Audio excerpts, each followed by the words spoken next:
Olá pessoal, boa tarde, sejam bem-vindos a mais um Pare e Pense Podcast. É um prazer receber vocês nessa mesa para a gente conversar sobre assuntos que podem nos ajudar a crescer, edificar a nossa vida, conhecer mais a palavra de Deus, enfim. Alguns desses assuntos, inclusive, foram sugeridos por vocês e eu aproveito para lembrar você de se inscrever no canal, de marcar lá o sininho para você receber uma notificação quando os vídeos vêm para o canal e também para você nos ajudar a divulgar para os seus amigos.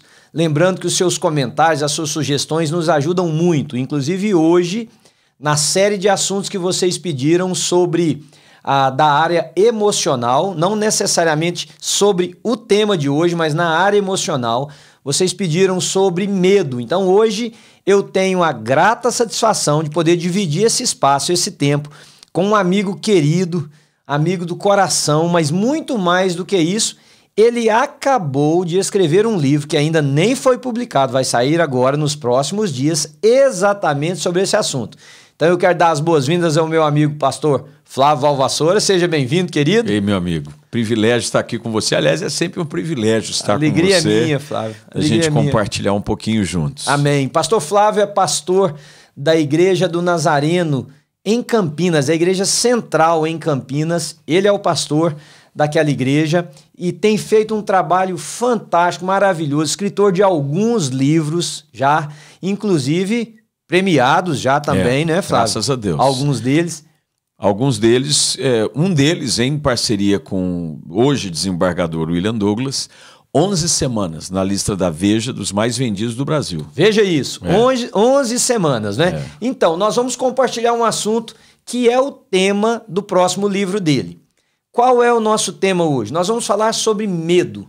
Nós vamos falar sobre esse sentimento que paralisa, sobre esse sentimento que intimida, que encarcera, que imprisiona e que faz com que pessoas abandonem sonhos, projetos. Por exemplo, você já deixou de fazer uma viagem por medo de morrer? Você já deixou de tentar um projeto por medo de fracassar? Você vive um relacionamento onde você tem medo que a qualquer hora o seu companheiro, a sua companheira se afastem, te abandonem. Você tem medo que os seus filhos escolham caminhos errados, você tem medo de perdê-los, você tem medo de perder a própria vida. Esse sentimento tem encarcerado, tem amordaçado, tem feito com que pessoas vivam aquém da vida que Deus tem para eles. Eu queria dar início nessa nossa conversa, nesse nosso diálogo, com um texto que Paulo escreveu ao seu filho na fé, pastor Flávio, Timóteo. Quando ele diz na segunda epístola, no primeiro capítulo, assim: porque Deus não nos deu, a versão que eu vou ler diz, um espírito de medo e covardia. Há versões que dizem só medo covardia. Ou só covardia. Esse diz de medo e covardia, mas vejam que coisa interessante, que produz, um espírito que produz temor e covardia, ou um espírito que produz medo e covardia, mas sim um espírito que dá poder, amor e autocontrole. Interessante a forma que Paulo coloca isso, né? O apóstolo Paulo sabia muito bem o que era enfrentar o medo de frente, né? Ele mesmo registra que durante seu ministério ele passou por várias situações de perseguição, perigos de morte, que são necessariamente na vida de qualquer pessoa situações que produzem medo. Sim. Todo mundo tem medo de morrer, tem todo mundo medo de passar por dificuldade, ser perseguido, todo mundo tem medo de ser preso, todo mundo tem medo de ser açoitado por alguma situação ou outra. Paulo enfrentou todas essas coisas. Mas ele descobriu de que é possível enfrentar os medos de frente e vencê-los. E ele está agora encorajando seu filho na fé, Timóteo, o qual está sob uma nova responsabilidade. Acredita-se que ele estava como pastor em Éfeso. Exato. E havia uma perseguição grande, a ponto de Paulo ter escrito de que ele em Éfeso enfrentou bestas feras. E as bestas feras ali, também os estudiosos, os scholars acreditam que eram pessoas. Aliás, o texto sugere que parece que quando Paulo escreveu isso para Timóteo, é porque Timóteo estava meio temeroso de compartilhar a fé dele. Exatamente. Com as pessoas, né? Havia uma posição de Timóteo de bastante covardia mesmo. Ele disse, não vou falar quem eu sou e falar da minha fé, porque olha o que estão fazendo com alguns cristãos em alguns lugares. Tipo aqueles cristãos de hoje que não compartilham por medo de serem taxados. Cancelados. Não, hoje a linguagem da rede social, do mundo da internet é cancelado. Quer dizer o quê? Que ele vai ser cancelado, vou te bloquear, vou deixar de te seguir. Não, e hoje, infelizmente, há uma perseguição quase que desenfreada por busca de popularidade nas redes sociais. Então, alguns cristãos se escondem com medo de por perder covardia. um pouco daquilo que... Exato. Aí era a mesma coisa. Timóteo estava com medo de ser cancelado. E Paulo então vem e diz, olha, há um espírito que está te controlando. E a gente pode falar um pouquinho sobre como isso pode ser tão letal em qualquer área da vida. E olha que interessante. Ele Paulo não está diz falando... que esse espírito não vem de Deus. Não vem de Deus. E olha que interessante. Não é um espírito único exclusivamente para quem não conhece a Deus. Timóteo era salvo. Era um pastor. Era um pastor, tanto é que na primeira carta... Paulo reconhece aspectos da fé que havia em Timóteo. Ele pede para que seja reavivado o dom de Deus que há sobre ele, o qual foi confirmado pela imposição de mãos. Isso. Mas mesmo assim, ele se mostrava, nessa circunstância, acuado pelo medo. Olha o que diz logo anterior, Flávio, diz assim, lembro-me da sua fé sincera. Paulo está falando de Timóteo. Você tem uma fé sincera. Você é um cara crente, não um há homem problema. de Deus. Exatamente. Só que em algum momento ele se Assolado permitiu ser paralisado pelo medo que dominava as suas ações. Sem criar aqui, sem spoil o lançamento do livro, qual parte do livro você acha toca nesse aspecto que nós estamos falando e o que você trabalha lá? O pontapé inicial do livro é exatamente esse texto, onde eu falo como o medo tem um poder paralisante e escravizante. Tanto é que o subtítulo é Livre-se da paralisia produzida e pela apatia produzida pelo sentimento mais escravizante do mundo. Então eu parto desse princípio, porque tem muita gente que acha que o medo é algo ruim. Medo não é algo ruim. Isso. Medo tem o lado bom e o lado ruim. Aliás, tem medos muito positivos. Aliás, o medo é um dos responsáveis pela preservação da vida. Exatamente, pelo equilíbrio, né? Aliás, os psicólogos dizem que sem o medo nós seríamos psicopatas, praticamente. Inclusive, dentro desse estudo dos especialistas na área da psique humana, há muitos casos de pessoas destemidas, quer dizer, não tem medo de nada, o qual não conhecem limites, assim. Não, e eles colocam a família em risco, colocam a vida em risco, colocam a sociedade em risco, porque não tem medo de nada. E é até uma patologia. Dentro do organismo, o cérebro não funciona despertando algo que foi Deus quem colocou. Deus nos criou com espírito capaz de resistir ao medo, mas enfrentar o medo. Porque algumas pessoas, ao ouvirem a gente falar sobre isso, podem imaginar o seguinte, então eu tenho que ser uma pessoa destemida. Por exemplo, nós temos uma torre aqui nesse prédio alta. Se eu, por exemplo, subir aquela torre até uma certa posição, eu vou me sentir confortável, mas se eu tiver que equilibrar naquela borda que é estreita, aí eu vou ficar com medo. Exato. Eu acho que esse medo é positivo, porque ali existe um grande perigo de que eu caia.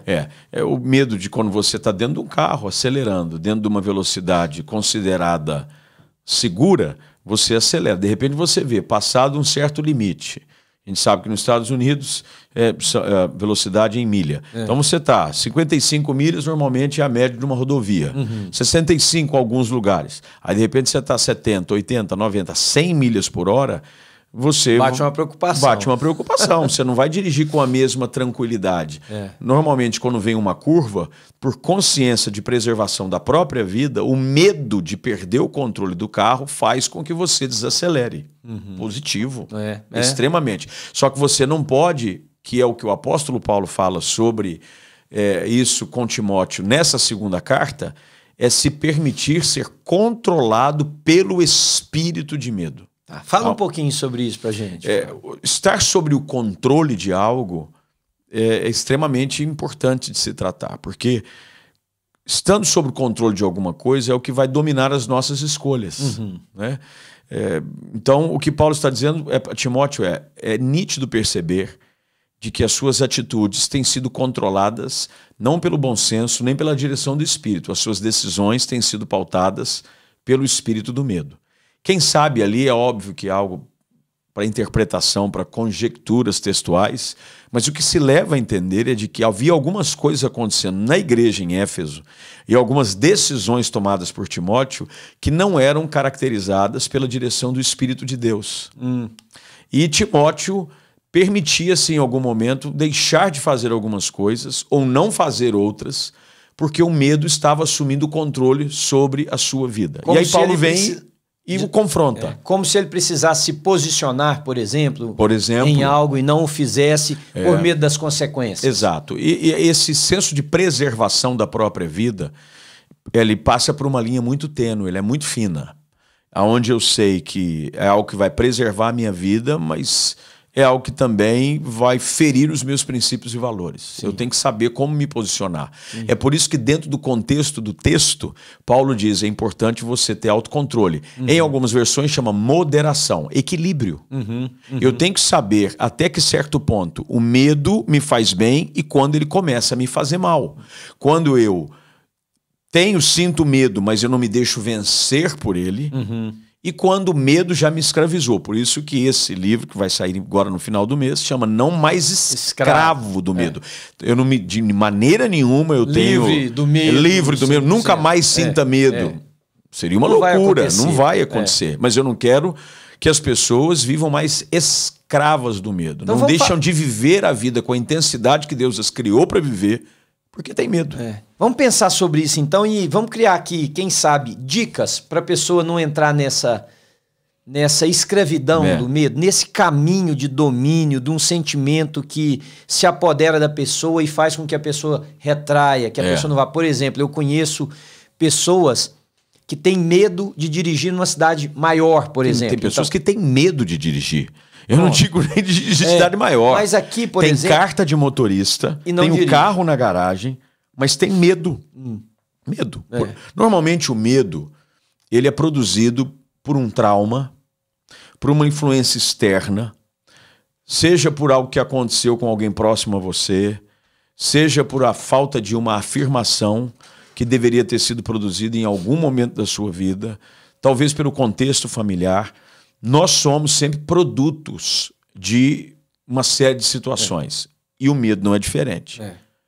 Então, é exatamente isso. Como é que eu posso me livrar disso? Ou melhor, como é que eu posso não entrar nessa situação de escravidão? Porque, e aí depois a gente pode abordar um pouquinho para aqueles que já estão, né? Porque tem tanta gente dominado pelo medo. Muito. Ainda mais nesse tempo que vivemos. Isso. O ataque de pânico, por exemplo, ele nada mais é do que um medo elevado a uma potência muito alta, né?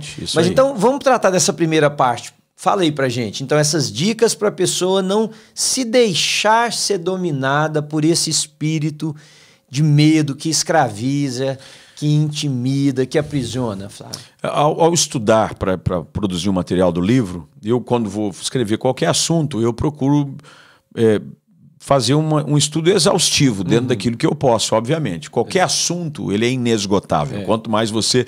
Tanto que quando se escreve, há uma regra básica entre o autor e o editor, que está ajudando a fechar o trabalho, é de que você tem que chegar em algum momento e dizer basta. Porque senão você nunca vai fechar o material. Eu conheço gente que sonha em escrever livros há 5, 10, 15, 20, 30 anos. Aí eu pergunto por que ele ainda não publicou nada. Diz, não, mas é porque ainda não consegui fechar o assunto. Mas você nunca vai fechar. Nunca vai fechar. Você precisa, ao escrever um assunto, entender, bem, isso aqui eu acho que é o suficiente para eu publicar algo que vá ajudar alguém.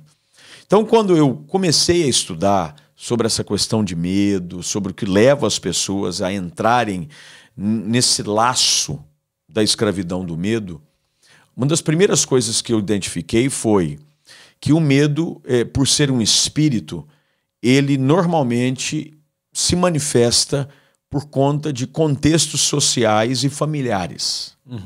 Então, peraí. Em primeiro lugar, você está colocando o medo não apenas como uma condição da psique humana, mas com uma carga espiritual, então. Exato. Aliás, tem os dois lados, né?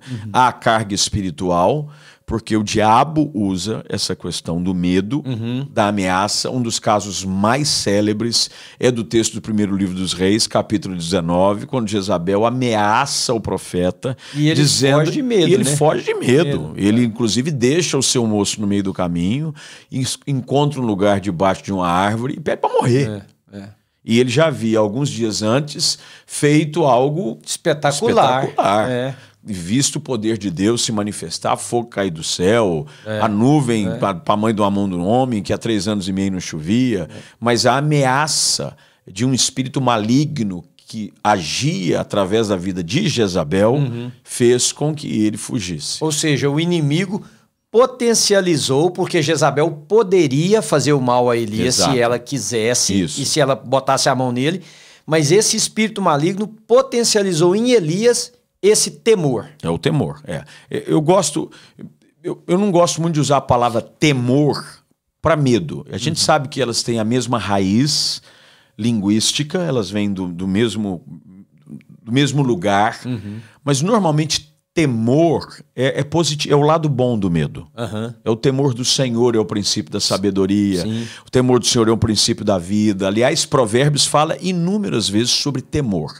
Quando eu fui estudar... Na grande maioria das vezes de forma positiva. Positiva. E Deus, todas as vezes, ao estudar para encontrar um material que pudesse ajudar pessoas, há um folclore de que 365 vezes na Bíblia aparece a expressão não temas, uma para cada dia do ano. Não existe. Isso foi um folclore como tantos outros bíblicos que as pessoas inventam.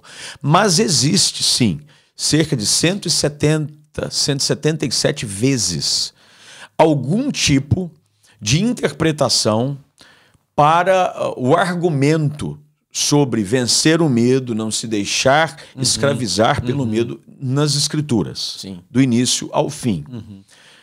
Quando Jesus desafia pessoas, por exemplo, o texto que nós usamos aqui ontem, Lucas 5, o medo de deixar a profissão, o medo de enfrentar o passado, quando Simão diz, eu sou pecador, afasta-se de mim. Jesus diz para ele, não temas. Não temas. Lá em Gideão, lembra da história de Gideão? Também ali... Então, o que eu descobri, aqui para a gente dar um pontapé inicial para como a gente vence o medo e se livra da escravidão. Todas as vezes que Deus chama alguém para algo grande que ele quer fazer através da vida dessa pessoa, a primeira coisa que Deus combate é o espírito de medo. Todas as vezes. Moisés usa o argumento da língua pesada. Ele não queria voltar para o Egito, por quê? Ele tinha matado alguém lá. Então, possivelmente, havia um pedido pela cabeça dele. Ele era um fugitivo, ele era um assassino. Aí Deus diz assim para ele, você volta para o Egito, porque eu vou te usar para libertar o meu povo. O medo de ter que enfrentar o seu passado começa a gerar em Moisés coisas que normalmente tipificam alguém que está debaixo de um espírito de medo. Desculpas. Eu não vou por isso, eu não vou por causa disso, eu tenho língua pesada. Manda outro no meu lugar. Quando Josué é chamado a levar o povo a possuir a terra prometida, a cruzar o Jordão, o que é que está, é um versículo conhecido por muitos, Josué capítulo 1, versículo 9. Não temas, né? Eu sou contigo.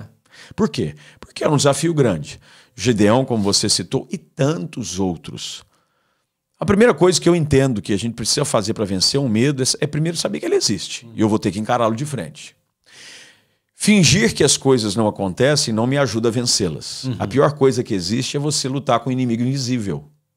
Quando eu identifico o meu inimigo, eu sei que ele é uma realidade e eu preciso enfrentá-lo para vencê-lo, eu já dei um enorme passo para a vitória.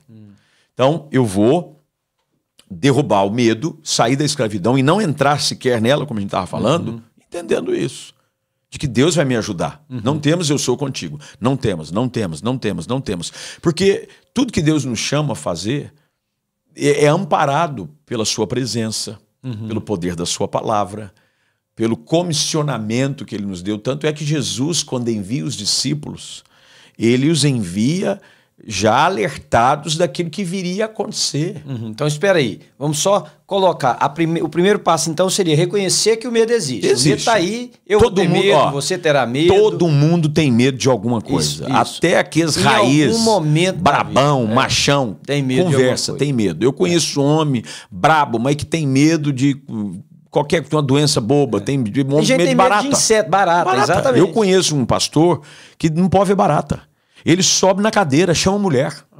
Desesperado. Aliás, eu estudei, tem um nome, carracacofobia, que é quem tem medo de barata. Carracacofobia.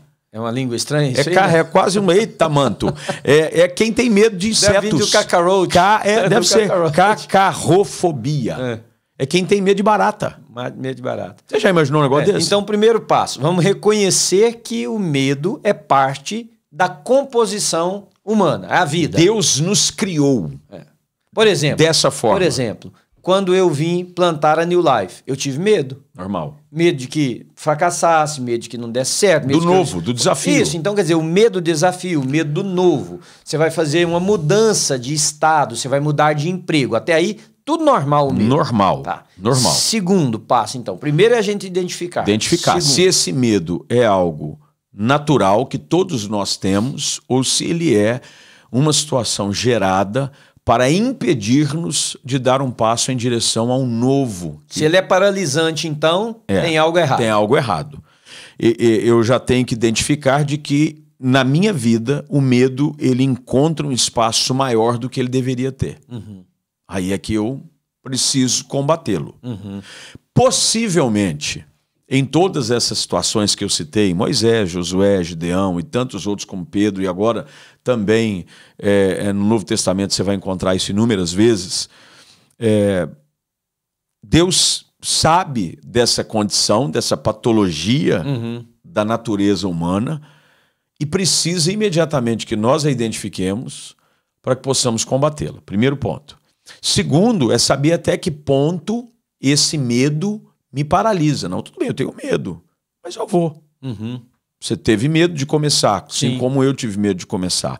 Eu tive medo para algumas outras coisas. Eu atendo pessoas e eu tenho medo de casar. Mas todo mundo tem medo de casar. Ninguém, normal, você vai juntar mas tem uns que deixam de casar por medo. Tem gente que tem medo de ter filho. Eu tenho medo que eu não sei se vou ter condição de criar.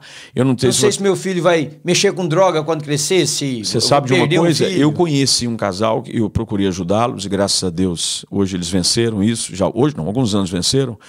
Que ela, por ter uma situação de amigos, nem era familiar, hein? Na família não tinha casos, mas tinha amigos. Ela já era um pouco mais velha.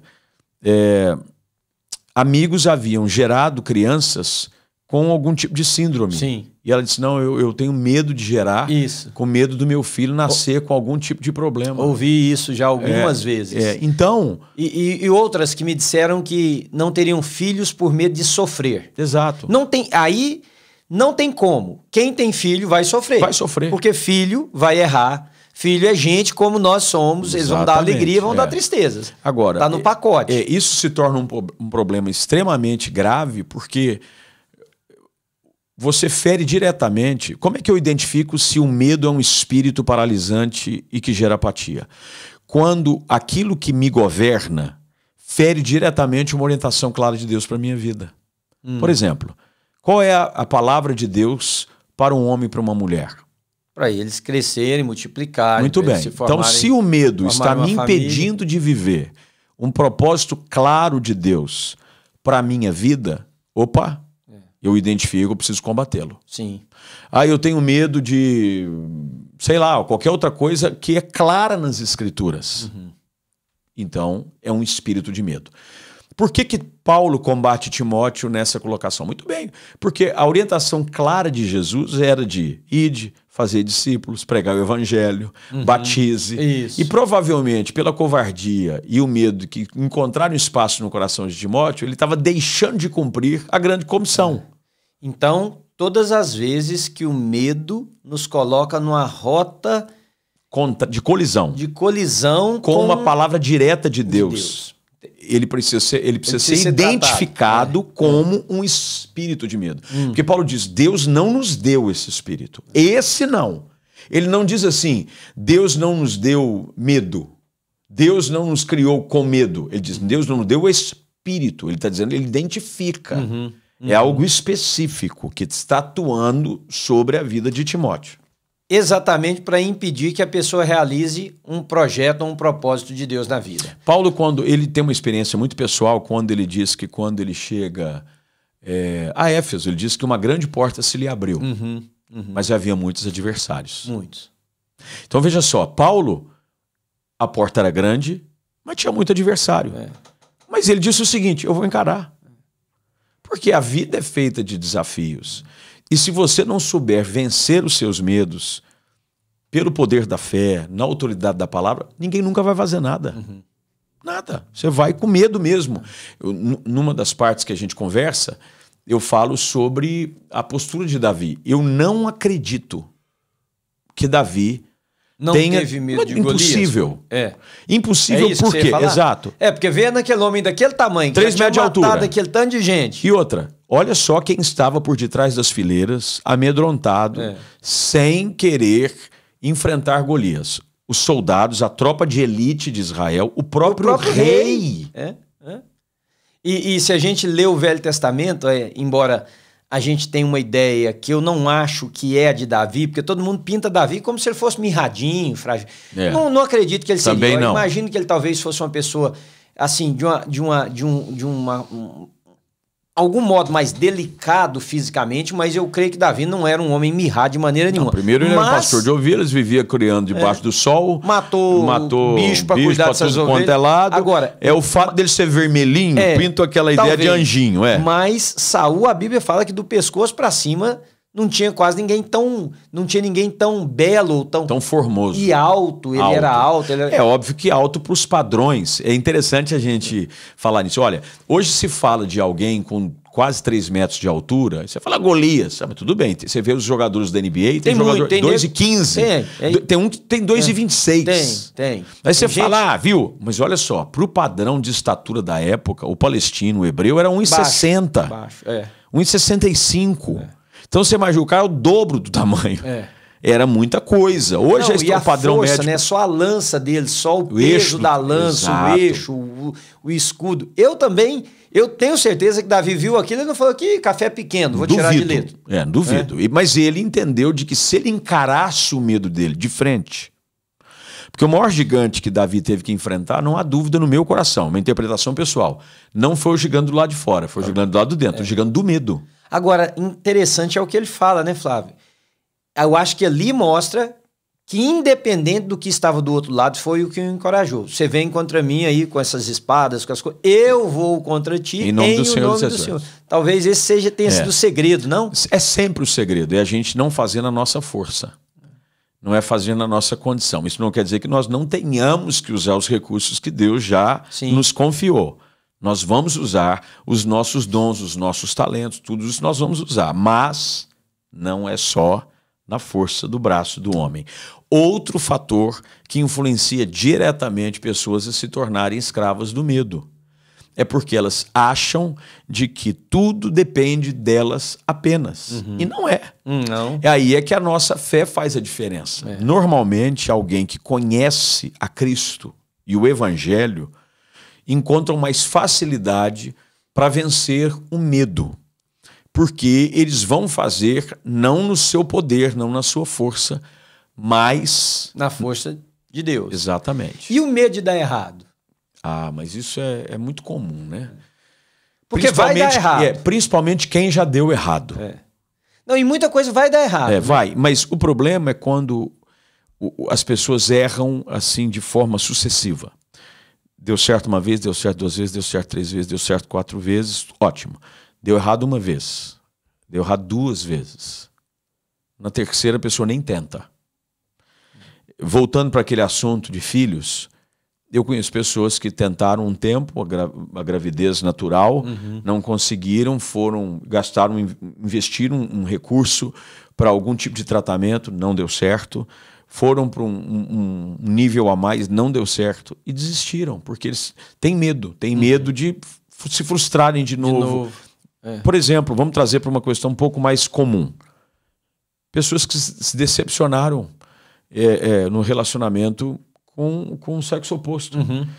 Aí eu conheci uma pessoa, mas ela me feriu, ela me machucou, ela me traiu e eu tenho medo de confiar em alguém de novo, eu tenho medo, não quero mais.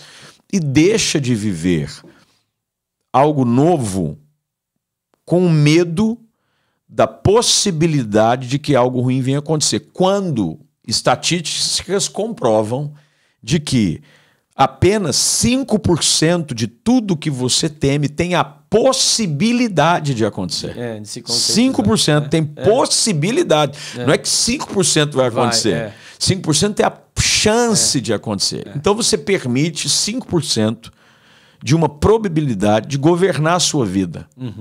Isso se tornou um grande escravizante. Por exemplo, eu estava lendo sobre o medo de voar.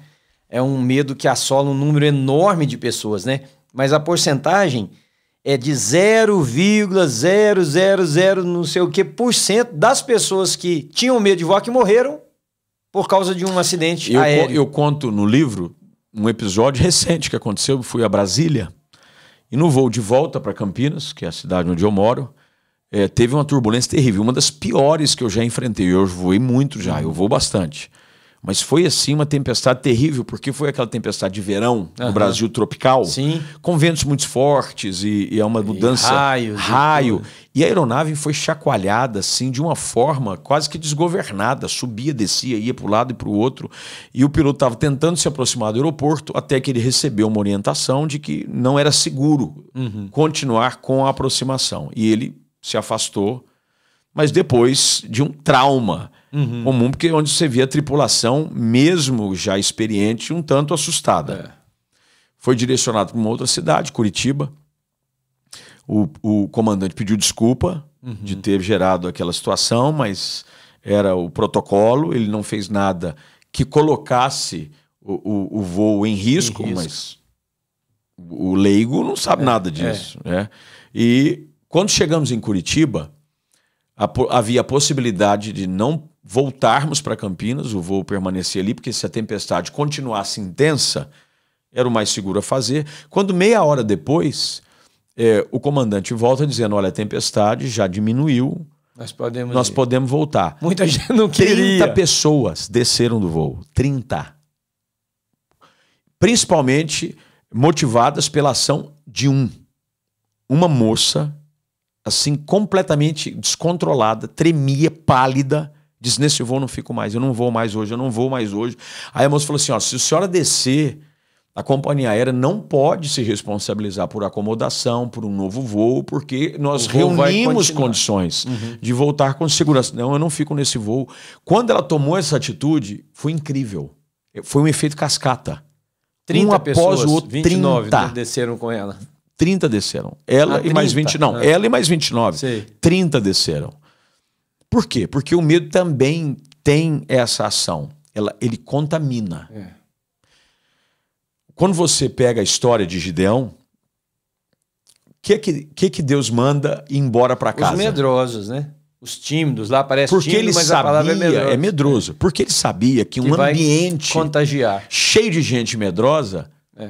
Qual foi o problema de Josué e Caleb quando volta com os 10 espias? O medo dos outros também. Nós éramos como gafanhotos aos olhos dele. Todo mundo com medo, eles vão não comer vivo. Ou seja, o medo nos diminui e potencializa os obstáculos que nós estamos contemplando. Exatamente. Então é um fenômeno, infelizmente, destruidor. Flávio, e o medo pedagógico? Tem isso? Você trata disso no livro? Trato também. Porque o medo pode ser uma ferramenta de ensino, maravilhosa, de crescimento, de maturidade. Nós fomos criados com medo, ou não? Você não foi? Sim, o chicote, o cinto do meu pai era dobrado. O olhar do meu pai me dava medo. Mas ele me ensinou muita coisa. Inclusive a não fazer coisa. Exato, mas me ensinou a respeito. Me ensinou o medo de apanhar, o medo de ser repreendido. Eu conto aqui na igreja que meu pai... Quando ele batia, a surra era homérica. Ele tirava o cinturão, dobrava a ponta com a fivela, né? Segurava ali e batia, que a gente ficava com marcas do cinto no bumbum, nas pernas. Isso aí era normal. Mas eu digo para as pessoas que hoje uma palmada é caso de levar a pessoa para o juizado de menores, porque está espancando, abusando. eu digo para as pessoas, não estou fazendo apologia à pancada em ninguém, nunca bati nos meus filhos, eduquei de outra maneira, mas no meu contexto, porque eu não fui fácil, serviu muito. Mas muito. Eu conto um caso que eu juntei com 2 outros meninos que não eram gente boa e nós fomos roubar garrafa. Naquela época eu era menino, tinha as garrafas de cerveja muito grandes que se vendia, não sei se ainda vende mais. Então nós fomos roubar umas garrafas para vender, porque queríamos comprar peão, para poder brincar de peão na rua. Ao roubarmos lá as garrafas, um menino bateu uma garrafa na outra, fez barulho, e a mulher viu de longe, eu parecia muito meu pai. E a gente correndo assim, ela falou assim, manezinho. Quando ela falou, eu falei, morri, Pronto. Agora é só enterrar. Nas tuas mãos entrega meu espírito. Pronto. Mas meu pai, quando chegou em casa à tarde, a mulher contou para ele me procurou o que era, enfim, a história é longa, só para encurtar, ele falou assim, Só que nós havíamos roubado as garrafas e escondido para pegar depois. Alguém foi lá e achou as garrafas escondidas e levou tudo. Os meninos sumiram, os outros 2. A mulher falou, eles me roubaram, acho que 23, 25 garrafas, alguma coisa assim. Meu pai disse assim, eu vou te acompanhar. Você vai de casa em casa na rua bater. Quando alguém abrir, você vai falar assim, você tem garrafa? Tem. Me dá uma garrafa ou 2. A mulher vai te perguntar por quê. Você vai responder, porque eu roubei umas garrafas e eu preciso devolver. Meu pai fez isso comigo, Flávio, até eu juntar a última garrafa. Ele ficava na rua, olha, e eu tremendo, porque eu sabia que mesmo depois de devolver as garrafas, eu levaria uma surra. O que aquilo me ensinou? A propriedade alheia não é minha. Eu preciso respeitar o limite dos outros. Então, quer dizer, por medo dele, eu aprendi lições que eu carrego na minha vida de honestidade, de sinceridade, de transparência até hoje. Então, o medo pode ser pedagógico também. Sempre, sempre. Aliás, o medo sempre ensina. Ensina o que se deve fazer e o que não se deve fazer. O medo que escraviza, ele me ensina de que se eu me permitir ser dominado por ele, eu não vou avançar. Sim. O medo positivo vai me ensinar de que há alguns lugares que eu tenho que aprender a respeitar. Quem é que nunca foi corrigido pelo pai e cada sentada diz assim, isso é para você aprender a nunca mais fazer isso. Isso é para você aprender. Novo quem não tinha aprendido. Exatamente. Então, tem esse lado extremamente importante, né? Do medo. E durante esse período da pandemia, nós descobrimos o poder destruidor do medo. Destruidor. Absurdo. Pessoas que até hoje... Medo, inclusive, do outro, do né? outro. Medo, assim, que produziu efeitos catastróficos em muitos lugares. Igrejas que deixaram de existir, igrejas que demoraram a retomar por causa de um medo. E mesmo na retomada, com um grande medo por parte de muitas pessoas de estarem próximos aos outros. Exato. As cadeiras, Flávio, eu fico pensando, as cadeiras como nós tínhamos na igreja, hoje é tão estranho. Antes a gente ficava ombro a ombro com as pessoas, não tinha problema nenhum. Hoje a proximidade do desconhecido dá medo da gente. Gera essa questão. Então, o livro e o assunto em si, ele é extremamente importante. Eu acho que nós precisamos tratar, enfrentá-los de frente, entender de que nós não precisamos ser dominados por ele. E o livro vai sair em e-book, né? Em e-book também. Que aí as pessoas podem comprar em qualquer lugar do mundo que estiver. Exatamente. Mas vamos dar então, já caminhando para a gente encerrar, vamos ver se a gente dá dois ou três passos para quem está agora debaixo desse domínio. Porque nós falamos para evitar da pessoa entrar. Exato. Agora, quem está tomado pelo medo de qualquer área da vida, 2 ou 3 passos para essas pessoas começarem um processo de libertação. O livro basicamente tem esse foco, não é? Não só alertar pessoas para que não caiam no laço, mas, acima de tudo, ajudar aqueles que estão presos a saírem. A capa do livro é uma gaiola aberta, né, com penas voando. Inclusive, você me ajudou muito bonito na escolha, e tem uma recomendação sua no livro também. A primeira coisa que a pessoa tem que entender é de que há um Deus que nos liberta de qualquer cadeia e situação. Você não precisa viver para sempre escravo de nada. Repete essa parte, Flávio. Há um Deus que tem poder para nos libertar de qualquer tipo de cadeia que nos aprisiona. Isso tem a ver com você. Isso tem a ver com você que está ouvindo. Preste bem atenção nisso. o Deus da Bíblia tem o poder de te libertar de qualquer prisão, de qualquer cadeia. Seja do medo ou qualquer outra que as Amém. pessoas hoje se encontrem aprisionadas. Primeira coisa que eu tenho que entender isso: Deus não me criou para viver assim, preso. Né? Para a liberdade, Cristo nos libertou. É óbvio que a gente está falando ali da liberdade do pecado, de estar debaixo do jugo da escravidão do pecado, mas também... Que é uma forma de domínio aí, como o medo, eu vou voltar aqui para a gente terminar. Qual foi o primeiro sentimento que Adão e Eva tiveram? Teve medo. Teve medo. Porque o pecado gera medo. Né? O que é positivo, esse temor de, poxa, eu errei. Mas eles já se esconderam, eles fugiram. Na viração do dia, quando Deus vinha e visitava o homem, naquele dia, após a queda, já foi diferente. A voz de Deus, que trazia paz e conforto, agora trazia medo. Medo. Então, eu preciso entender isso, de que esse Deus não me criou para viver com medo. Deus plantou o homem no jardim sem medo. Deus pode me livrar do medo. Segunda coisa que a pessoa precisa fazer é descobrir na palavra, cada vez mais, de que ao conhecer quem somos em Deus, nós podemos descobrir uma afirmação clara do propósito que Ele tem para nós.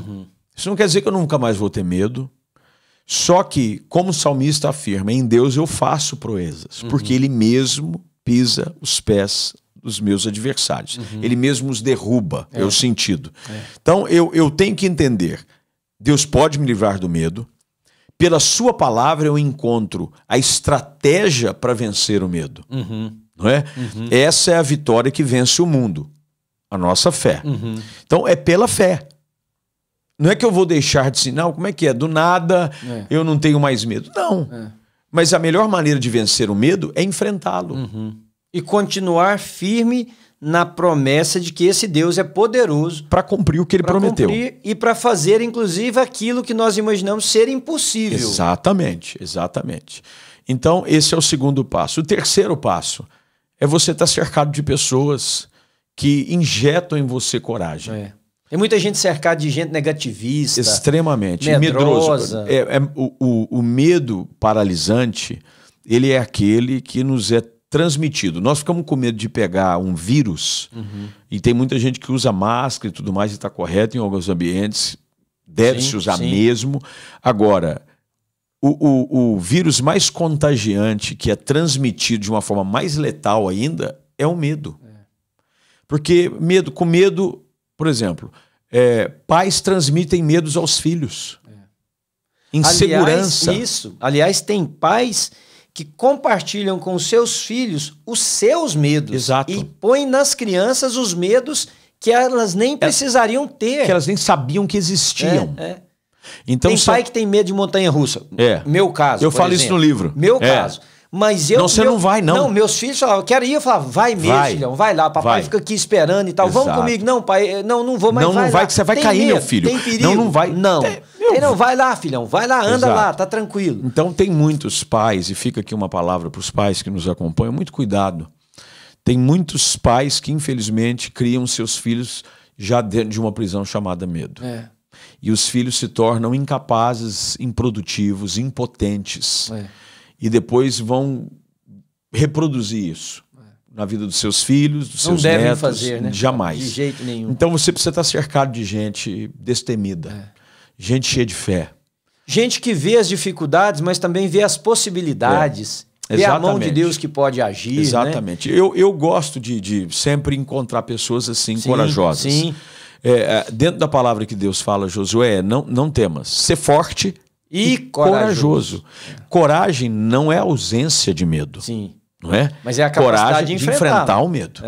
Então é isso que a gente precisa entender. Eu preciso conversar com pessoas. Mas você nunca teve medo? Não, eu tenho medo. Mas eu descobri de que Deus me deu a capacidade de enfrentar os meus medos e vencê-los. E para terminar, eu volto no Gideão que você citou. Deus disse a ele, vai nessa tua força, homem valente. Deus está dizendo para Gideão, há algo em você que talvez nem mesmo você tenha identificado, mas eu estou aqui para te dizer, você é capaz. Sim, sim. Você pode. Não, e interessante você vai fazer. Gideão se achava não, né? Era ele fato. se enxergava, né? Não, mas eu digo assim, era fato. Ele era da menor tribo de Israel e ele era o mais pobre da família e o mais novo da casa. Quer dizer, tudo operava contra, mas Deus vê ele como um homem valente. Então, isso é importante. Para vencer o medo, eu preciso me enxergar como Deus me enxerga e eu preciso me cercar de pessoas que me encorajam, mesmo quando em mim mesmo não há forças para enxergar uma possibilidade melhor de amanhã. Quando isso acontece e a gente une esses fatores, pode ter certeza, as correntes se quebram, Amém. As portas se abrem e as pessoas conseguem viver. E tem negócios maravilhosos esperando para serem iniciados, famílias esperando para serem formadas, filhos esperando para nascer. Sair do papel, né? Simplesmente quando você dá um passo para enfrentar o seu medo de frente. E sabe de uma coisa? Eu vou usar aqui uma ilustração final. Eu tinha medo do desconhecido. De uma vez me levaram para pular de bungee jump. Eu estudava na Califórnia, em San Diego, e uns amigos me levaram naquelas plataformas grandes, né, de parque, amusement park, tinha um bungee jump. Aí o cara falou, pula. Aí o medo daquilo de altura, amarrar o negócio na perna, e não era daquele da cintura, é aquele que amarrava na perna. E que você ficava praticamente... Vai que esse negócio solta no meio do caminho. Aí eu, assim, garoto, falei, rapaz, com medo, assim, de ficar meio desmoralizado entre os colegas. Eu enfrentei, mas por uma questão de honra. Dizendo, minha vida acabou, eu vou pular naquilo lá. Eu estava com medo miserável. Quando finalmente eu não pulei não, me jogaram, porque eu não tinha coragem de pular.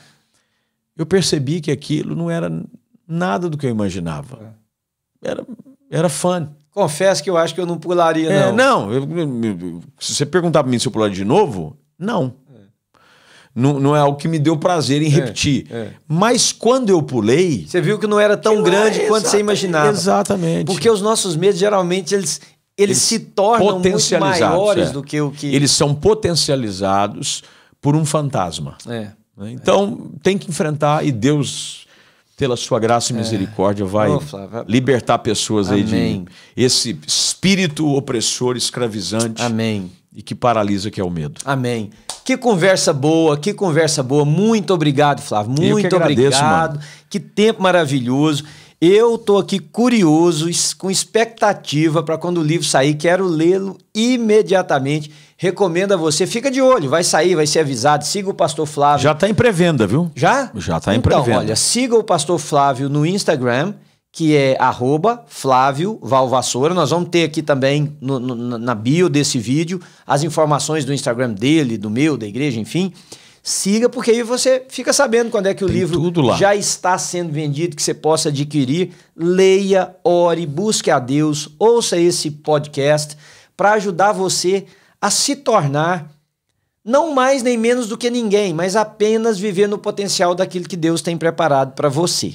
Tá bom? Eu espero que você seja abençoado. Repassa para os seus amigos, pega o link, bota nos seus grupos de Instagram, de WhatsApp, passa para as pessoas e vamos divulgar para livrar as pessoas do sentimento que mais cria paralisia e apatia. Né? Vamos abrir a porta dessa gaiola. Deus te abençoe.